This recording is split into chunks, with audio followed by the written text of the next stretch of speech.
Nais ko pong ibahagi at ituro sa inyo ang isang lesson na pinamagatang The 7 Things Declared to be the Will of God. 7 things declared to be the will of God. Madami po ang mga nangyayari sa mundo ngayon. Balita ng digmaan, balitang krisis sa economy, balita tungkol sa mga gasolina, pagtaas ng presyo, napakadami pong nangyayari sa mundong ito. Pero sa ating mga mananampalataya, nais ko na tayong lahat ay mas maging concerned o nakatutok hindi lamang sa mga nangyayari sa ating mundo, pero dapat nakatutok tayo sa kalooban ng ating Diyos. Because if you are a Christian who is only concerned sa mga naririnig sa bomboradyo, kay Rapi Tulfo, o sa SMNI, at kung saan-saan pa dyan, na hindi ka nakatutok sa kalooban ng Diyos, you will miss God's best for your life. Inuulit ko po, hindi ko kayo dinidiscourage na magbasa ng mga balita. Hindi ko kayo dinidiscourage na, hindi ko kayo ini-encourage na huwag nang tumutok sa mga balita. Pero hindi ko rin kayo ini-encourage na dahil sa pagtutok dito, makaligtaan ninyo ang kalooban ng Diyos sa inyong buhay.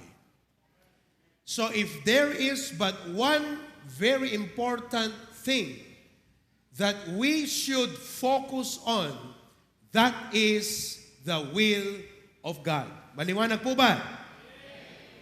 Lahat po ba'y nakikinig?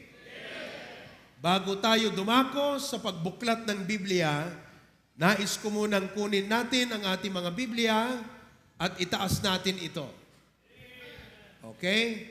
Sa mga wala pang Biblia, meron pa tayong available na ganitong Biblia sa halagang 1,200. Tama ba, Cristel?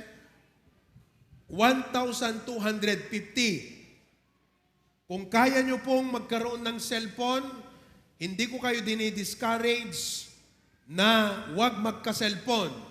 Pero hindi ko kayo ini-encourage na dahil sa cellphone, wala kang Biblia. Okay? Ilabas mo kung meron pa tayo, ilagay mo sa baba at baka merong gustong bumili pag-uwi. 1,250. Kung wala pa kayong 1,250 at 250 lang, kunin mo na yung Biblia, bayaran mo na yung 1,000 mamaya. Okay? After 3-4 months. Alright. I-recite natin ang mga salitang ito habang nakataas ang ating Biblia. Sige na, AB. Everybody go. This is my Bible. It is God's holy word. It is a lamp unto my feet and a light unto my path.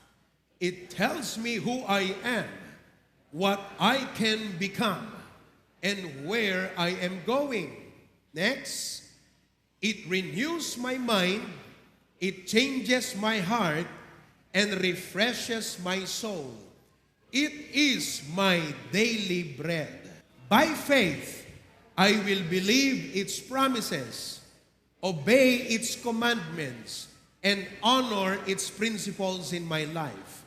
With the Bible as my guide, I will walk by faith and not by sight. Let's go to the Word of God with your notebooks and ballpen ready to take note on the following points. The 7 things declared to be the will of God. Sa mga hindi po naka-atensyon kaninang introduction, nakatingin ka, pero lumilipad yung isip mo, gusto kong ulitin. Madami po ang mga pangyayari sa ating mundo. You hear that from the news, from CNN, from many issues of Rapi Tulfo and on. But, kung meron pong dapat tutukan natin Yan po ay walang iba kundi ang kalooban ng Diyos.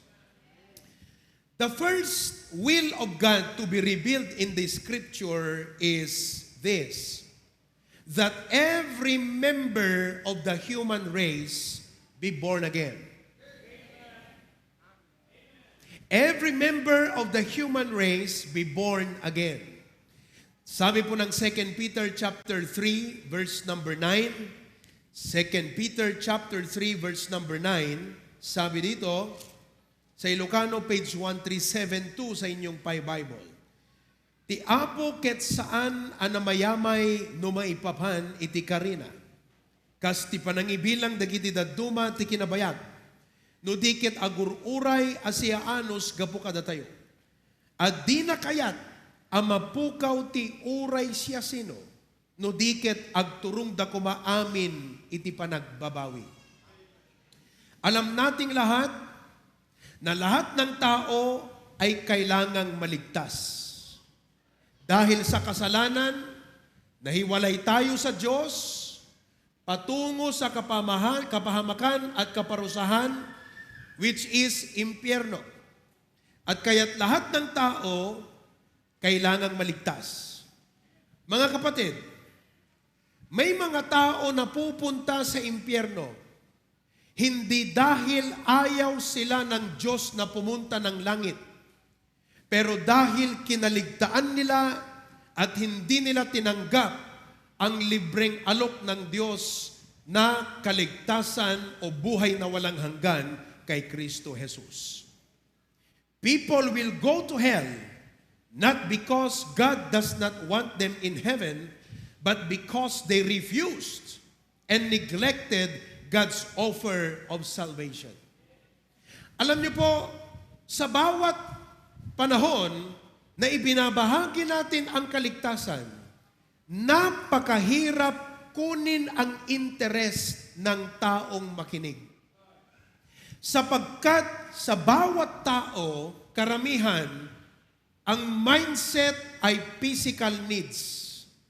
Akalain mo yung pupunta ka dyan sa labas, kakausapin mo ang tao na ang araw-araw na iniisip, pagkain, damit, trabaho, taltalon, panagkalap, kwarta, problema, utang, kuryente, danon, cellphone, tsaka mo kakausapin tungkol sa kaligtasan, parang ang hirap pong makuha yung interest niyang makinig sa'yo.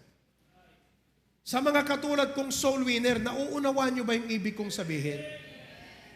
Sa mga tuwid, ramdam ko ngayon eh. Kasi habang nagtuturo ako, hindi ko feel na interesado ang iba sa inyo. Kasi nga naman, ang problema mo, eto, bill ng kuryente, yung utang ko. Diba?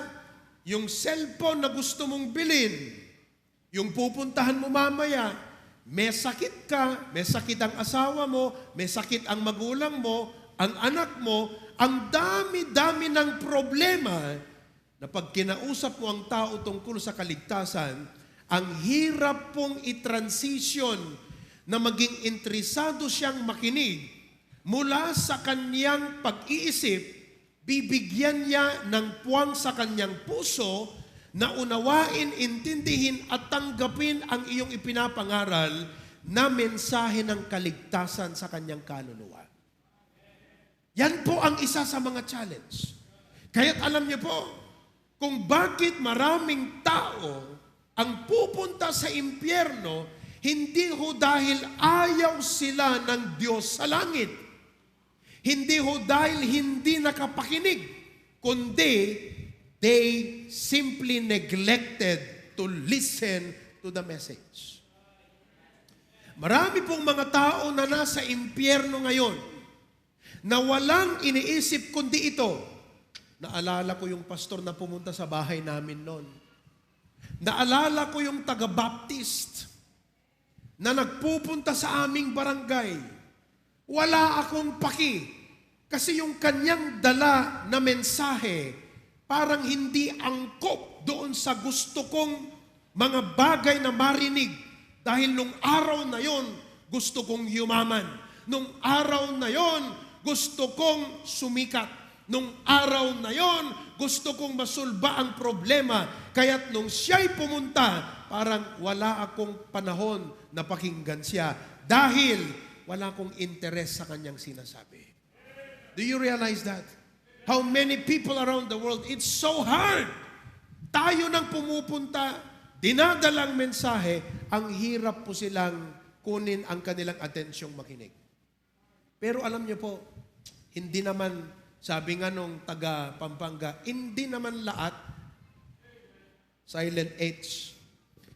Sa biyaya po ng Panginoon ngayon, by the grace of God, kung gaano na napakahirap nung araw, ang magdala ng Biblia at ibahagi ang kagustuhan ng Diyos na ikaw ay maligtas sa tao, na noon ang kanilang mga pader ay wala akong panahon, busy ako, marami akong lalabhan, may utang ako, ganyan. Na ang kanilang pader, may relihiyon na ako, dito ako pinanganak, dito ako mamamatay. Yun po yung kanilang mga pader. Ngayon po sa biyaya ng Panginoon, nakikinig na ang mga tao sa atin. Praise God for that. Kung minsan din, ang hirap sharean ang mga kabataan. Pumunta ka sa mga grupo ng mga kabataan, tignan nyo itong mga young people natin. Kung minsan, nandyan ang nagpipreach, pero hindi mo makita na nakikinig ng taimtim, na nag-iisip, na kanyang inuunawa, at nakikita mong pumapasok sa kanya, wala, parang, nagpipreach ang pastor, katingin dyan. Kaya, katulog ng ganon. Hindi mo makita, nakaka-disappoint, diba? Nakaka-frustrate. Kaya ang hirap kausapin ng mga kabataan. Bakit po? Sapagkat likas sa kanila na ang tibok ng puso nila, hinahanap po yung mga pleasures of life. Balbalug latta kakabsat. Amin na post na, balbalug latta. Pag nag-comment, balbalug kat awanan ti sabali. Balug is life. Tapos pupuntahan mo yan, kakausapin mo, mahal ka ng Diyos. Ang gusto niya maligtas ka. Parang, hindi ako makarelate. Pero ang pag-usapan ninyo, set up ng motor, set up ng bisikleta, ay sasabihin ko sa'yo, kahit maghapon, walang sawang mag-uusap kayo dyan. Pero pag-usapan nyo, alam mong sabi ng Bible, John 3:16, mahal ka ng Diyos, gusto ka niyang maligtas. You realize the problem? And there are many young people who will go to hell, not because God does not welcome them in heaven or God doesn't want them in heaven, but because they simply neglected the message of the gospel. Ngayon tayo po ay naligtas. We are here and praise God for that. Sa ibang mga bansa, ibang lugar naman, ang hirap dalhin ang mensahe ng kalooban ng Diyos ng tao ay gusto niyang maligtas. Bakit po? Mayaman. Canada is a rich country.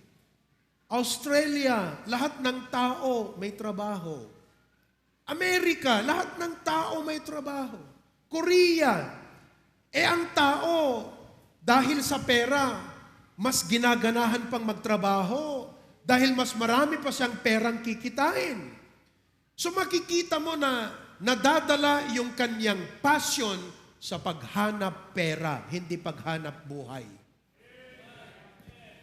Kaya pag ikaw ay pumunta doon sa isang kaibigan, gusto kitang bahaginan ng salita ng Panginoon. Kung nasa Singapore ka, lahat ng tao may trabaho dyan. Nasa Hong Kong ka, ganun din. Ang sabi ng Biblia, mahal ka ng Diyos at gusto kanyang maligtas, hindi po makapasok sa kanya sapagkat ang laging nasa isip niya, dolyar, pera, pambira, pera, pera, pera. Ngayon, sabi mo sa kanya, kaibigan, meron akong gustong sabihin sa inyo, may bagong negosyo, pwedeng pagkakitaan. Saan? Saan yun? Saan? Agad. Pero subukan mo Bibliang pag-uusapan, walang interes. Nakakalungkot pong isipin. At dahil po dyan, marami ang magiging populasyon ng impyerno. Bakit? Inuulit ko, hindi dahil ayaw sila ng Diyos sa langit, but because they simply neglected the gospel message. Kaya ano po ang dapat nating tugon? Mga kapatid, ano ang dapat nating tugon? Ang dapat nating tugon dyan ay manalangin na sana palambutin ng Diyos ang kanilang mga puso. Ipanalangin natin ang mga kaibigan nating hindi paligtas, na sinusubukan mong akayin sa church upang makapakinig, pero parang wala siyang interes na sumama sa iyo. Ipanalangin mo na palambutin ng Panginoon ang kanyang puso. Ang sabi ni Apostol Pablo sa Romans 10:1, "Brethren, my heart's desire and prayer to God for Israel is that they might be saved." Ipanalangin din natin ang mga matatanda na ang katwiran ay ganito: kung saan ako pinanganak, doon ako mamamatay, sarado, dikandado, wala ng susi. Na sana buksan ng Panginoon ang kanilang pag-iisip. Na hindi lang po sila doon sa kanilang kinagisnang tradisyon nakatutok o nakatayo, kundi makinig sa salita ng Diyos. Ipanalangin natin ang mga kabataan. Ang dami po kasing options ng young people ngayon. At sa kanilang isipan, hindi kasama ang Biblia. Tanungin mo ang mga young people, ilan dito ang nagde-devotion kada umaga? Pero tanungin mo, ilan ang may cellphone? Lahat meron. Ilan ang may Biblia? Wala. Nakakalungkot. And I do not say this para umiti lang kayo at mapatawa. Umiyak ka dapat. Umiyak ka dapat. Kung hindi mo nakikita kung bakit dapat kang umiyak, mga kapatid, may problema. Because many young people will be in hell. Not because nobody shared to them the gospel, but because their heart is hardened by the worldly things of their time.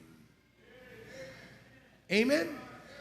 Ito na nga lang, sabi ko nga sa inyo, hindi mapakali pag preaching. Mga kapatid, wala nakakalungkot. So pray that their hearts will be softened to receive the gospel. Ano pa po ang tugon natin? Manalangin. Nakikinig ba kayo? Manalangin for more laborers. Panginoon, sana mas marami pa ang mga members ng church, marami pang mga young people ang magsuko ng buhay upang sila ay gamitin na maging missionary, preacher o pastor.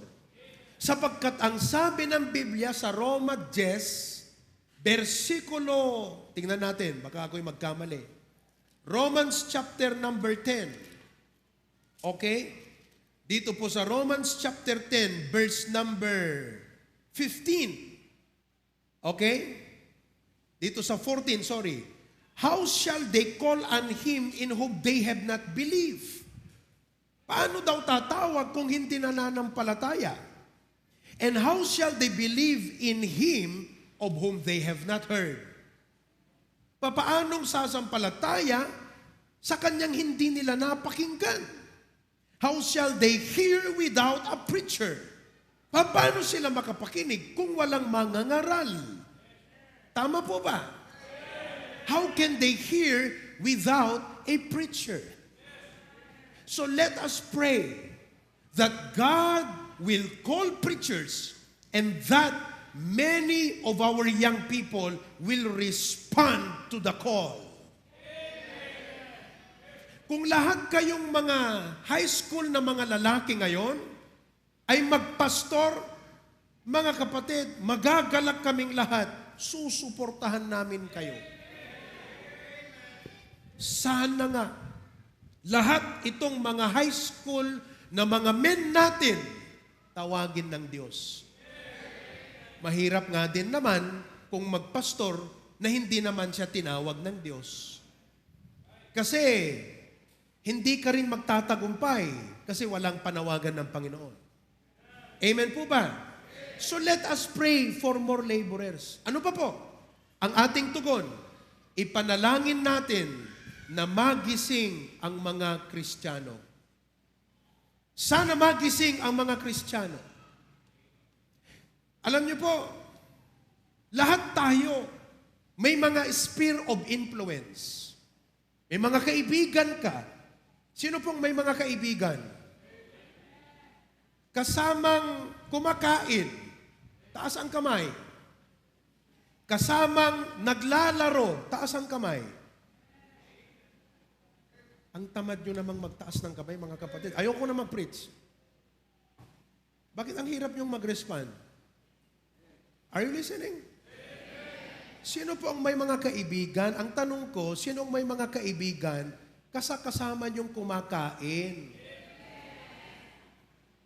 Wala akong kausap eh. Kailangan nyo magising. Kailangan nyo magising. Are you following? This is no playtime, ha? This is not playtime. This is preaching time. Makinig ka. This is preaching time. Kailangan nyo marinig paminsan-minsan yung ganyan. Bakit? Sa bahay lang ba kayo dapat makapakinig ng galit? Dapat sa church din. Wala eh. Hindi tumitino ang iba sa inyo rito mga young people dahil hindi nakikinig ng preaching. Oh. Ang tanong ko, ulitin ko, sino ang may mga kaibigan na kasakasamang kumakain? Oh. Sino ang may mga kaibigan kasakasama mong naglalaro? Kung ano man ang laro, basketball o ano pa yan. Oh. Ilan dyan ang in-invite mo na sa church? Did you do an effort para mag-imbita? Alam mo, ang prayer ko, hindi para lamang doon sa mga kaibigan mo eh. Ikaw. Ikaw. Oh, pag tinuturo kong ikaw, 3 sa akin, kasali ako doon. Ikaw, tayo. Bakit? Tulog ka eh. Hindi ako nagre-refer sa physical na tulog sa spiritual na aspeto. Hindi ka nagliliwanag eh. Kalooban ng Diyos na lahat maligtas, wala kang ginagawa. Alam mo ba na yung mga ini-enjoy mong yan galing sa Kanya? Pagbigyan mo naman ng kalooban ng Diyos sa buhay mo. Are you following? Oh, may kwento.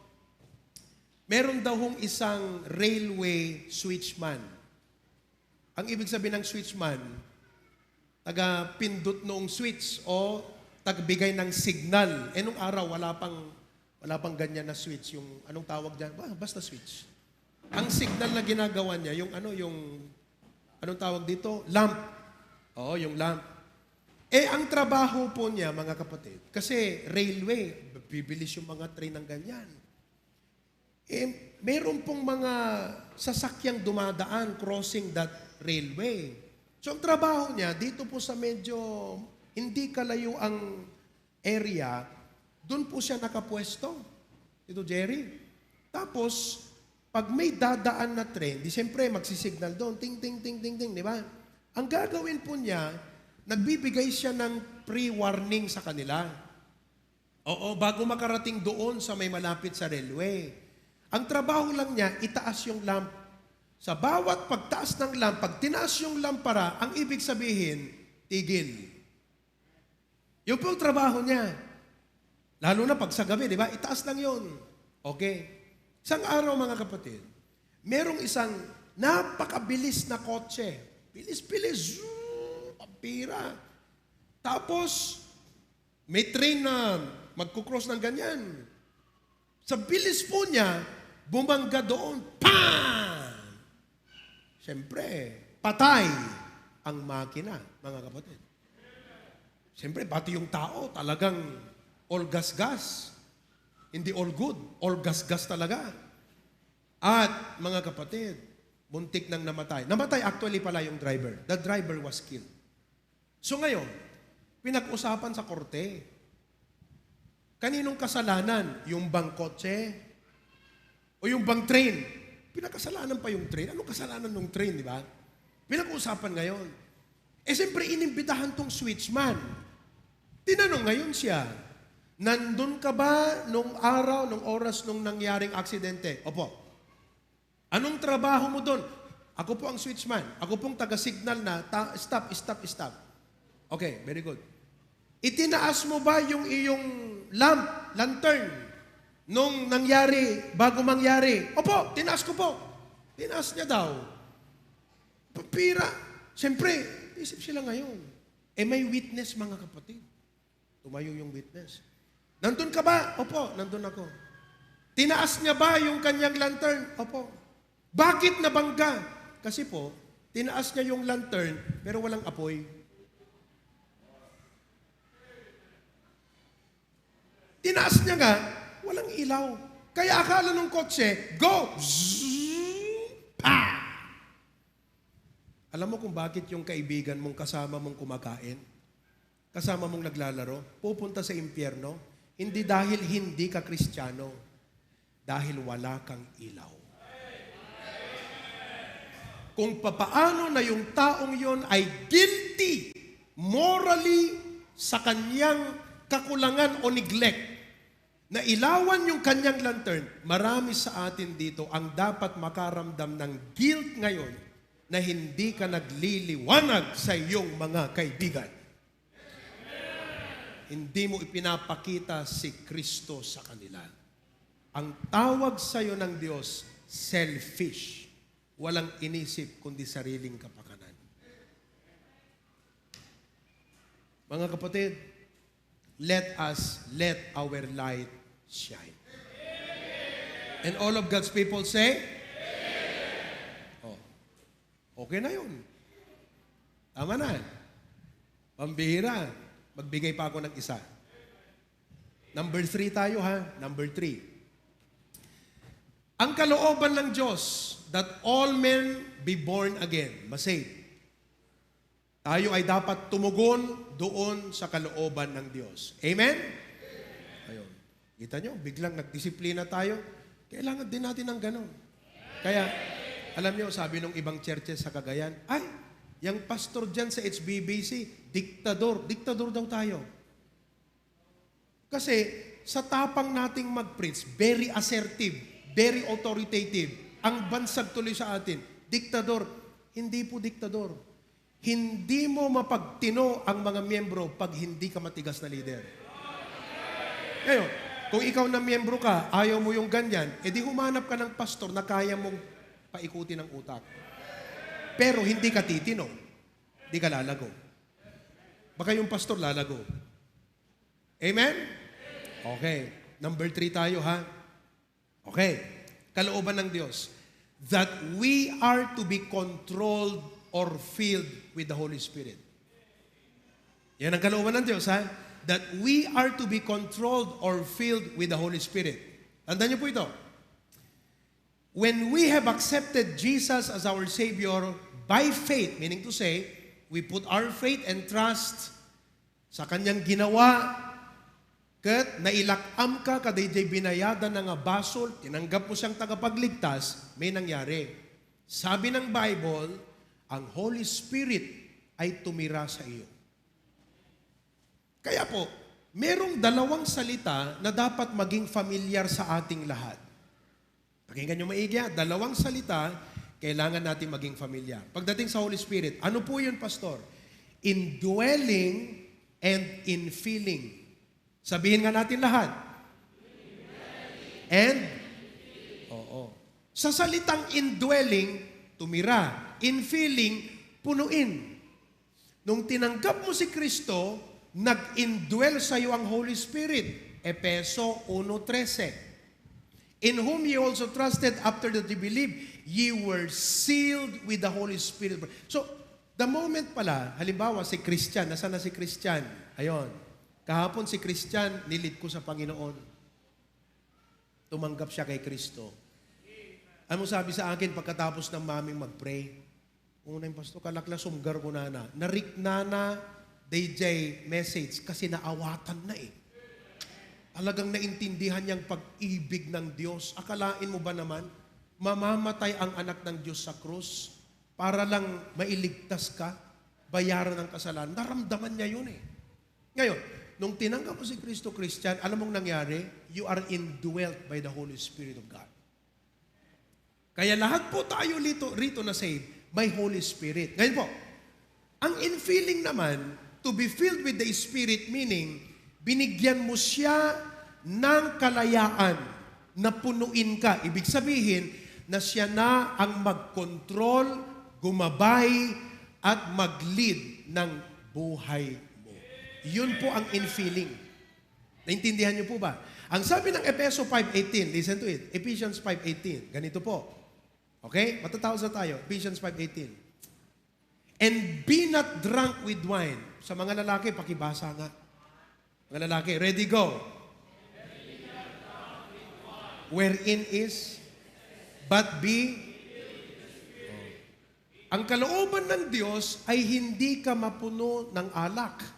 Parang napuno ng alak. Ilang alak ba yun para mapuno ka? Ang ibig sabihin, maglasing. O malasing dahil sa pag-inom ng alak. Sabi ng Bible, huwag ka dun sa paglalasing. Hindi kalooban ng Diyos ang paglalasing mo. Kaya pag ikaw ay naglalasing, hindi pananampalataya yon. Ikaw yon. Ngayon, kung sinabi mo sa mga dati mong kainuman, mga pare, saved na ako. Pinago na ako ng Diyos. Tinanggap ko na si Kristo. May Holy Spirit na ako. Mga pare, hindi na ako umiinom. Hindi ikaw yon. Yun yung pananampalataya mo. Naintindihan mo? Sa bawat time na ikaw nahuhulog sa kasalanan, hindi yung pananampalataya yun. Yung ikaw yun, human nature mo yun. Sa bawat time na napagtatagumpayan mo ang tukso, pananampalataya mo yun. Naintindihan nyo? Kaya sabi ng Bible, be not drunk with wine, but be what? Be filled. Dapat daw ikaw mapuno ng Espiritu. Okay, ito yan. Dahil ginamit ng Biblia, yung lasinggero, at saka yung puspos ng Holy Spirit, ito ngayon ang gusto kong sabihin sa inyo. Ano daw ang similarity? Ano bang Tagalog ng similarity? Pagkapareho. Okay, pakinggan nyo ha. Ano daw ang pagkapareho ng isang lasing sa alak at yung puspos sa Espiritu Santo? Kasi yung ginamit ng Bible yung maglalasing, saka yung puno ng Espiritu. Ano daw ang pagkapareho? Gusto niyo malaman? Alam niyo ba na yung lasing, saka yung puno ng Espiritu, may similarity yun Pastor, kala ko ba magkaiba yun? Hindi. May similarity yun. Una, parehong iba ang lakad. Parehong iba ang lakad. Yung lasing, nagiging sira ang kalsada. Totoo yun. Iba ang lakad ng lasing. Tingnan nyo. Subukan nyo. Ay, wag nyo susubukan. Okay? Pansinin mo, yung lasing, pag naglakad na yan, iba na mga kapatid. Sira na ang kalsada niyan. Agtirtiriti rin kakabsa. Bagahan na pa'y maidanon, tibagin na balay daan. Mapandan to, bit-bit-bit na kaslababo yan. Yun ang lasing. Ang puspos sa banal na Espiritu, iba din ang lakad. Makikita mo yan. Pag sinabing lakad, hindi lang po yung lakad na ganito, kundi yung kanyang buhay. Makikita mo, iba. Kaya pag hindi ka na naglalasing, hindi ka na nagbibisyo, tapos nakikita nilang kada umaga nandun ka sa biranda ng bahay nyo, nagbabasa ng Biblia, sasabihin ng mga kapadre mo sa lasing, iba ng lakad mo, pre. Ayon. Parehong iba ang lakad. Amen. Ano pa po ang similarity? Noong puno ng alak tsaka yung puspos ng Holy Spirit, parehong iba ang pananalita. May mga tao na paglasing, maingay na. Makwento, alam niya na lahat. Mga kapatid. Diba? Tapos, biglang napapa-English yan. You know? Way back 1975, lasing yun, mga kapatid. Iba yung pananalita, hindi ho ba? Oh. Kayong mga dating lasinggero, alam nyo yan. Okay. At alam ng mga misis nyo yan. Ngayon, kung ikaw naman ay puspos ng Holy Spirit, iba ang pananalita. Ano yung pananalita ng puspos ng Spirit? Praise God. Amen. Sabi nung, pambira, nag-uusap kayong ganyan, umiinom sila ng alak, pulutan dyan, ikaw, Coke. Tapos bigla mo sinabi, Amen. Ha? Iba ang salita. Amen po ba? Ngayon, anong kalooban ng Diyos? Na ikaw ay mapuspos ng banal na Espiritu. Pangatlo, ano ang similarity noong lasing at yung puspos ng Holy Spirit? Parehong generous. Parehong generous. Huwag kang hihingi sa tatay mo pag hindi lasing. Antayin mong malasing, tsaka ka humingi. Kasi hindi niya na alam ang pera niyan. Tatang, kanak bang 10 peso? Alam mo, 1,000 pala yun. Generous pag lasing, mga kapatid. Pag hindi lasing, kuripot. Ngayon, yung banal sa Espiritu, Kristiyano yan, ha? Member ng HBBC, generous yan. Bakit? Kumikilos ang banal na Espiritu sa kanyang buhay. Ano ang kalooban ng Diyos? Na tayo ay mapuno ng banal na Espiritu. Huwag sa lasing, kundi sa Espiritu Santo. All of God's people say? May natutunan ho ba kayo? Pag hindi ako nagalit kanina, hindi ka nakinig O ngayon, nakinig ka, natuto ka. Amen? Mahal namin kayo sa Panginoon. Sabihin mo sa katabi mo, ganyan lang si pastor kasi mahal ka niya. Ganyan lang yan si pastor. Parang tatay din pag nagalit, di ba? Ganun lang yun. Okay, tumayo tayong lahat. Kumusta ang mga taga-Australia? Buhay pa kayo dyan? Gising pa kayo dyan, mga kapatid? Amen? Nelson, baka ibang lakad mo dyan, ha? Ang bira ka. Okay. Kasi itong mga kapatid na to, dahil sa pagod ng trabaho, hinahanap yung happy time. Walang happy time pag walang alak, walang, tawag doon? Pulutan. Tapos video okay ganyan, pambihira. Pag uwi, iba ng lakad. Saan ka pupunta? Bahay. Saan ka papunta? Basurahan. Praise the Lord. Dakilang Diyos, salamat po sa aming lesson ngayon. Maikli ang oras, how I wish we had more time.